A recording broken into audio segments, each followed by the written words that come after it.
بسم اللہ الرحمن الرحیم۔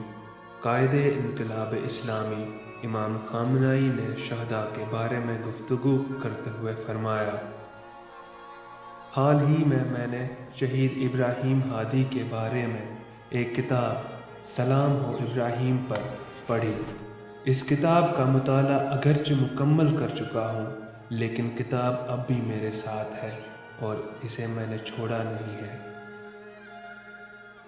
رہبر معظم کے نزدیک اسلامی کتابوں کا مطالعہ کرنا ہر شخص کی ذمہ داری ہے، لہذا کر کے ہفتہ وار بابا پورا نے سلام بر ابراہیم کتاب کے سلسلے میں ایک انعامی مقابلہ رکھا ہے، جس کا انعقاد امام بورہ بابا پورہ ماگام میں بروز اتوار 3 فروری کو دوپہر 2 بجے ہوگا۔ تمام برادران سے اس مقابلے میں حصہ لینے کی گزارش ہے۔ رجسٹریشن اور کتاب حاصل کرنے کے لیے دیے گئے نمبرات پر کال کریں۔ والسلام۔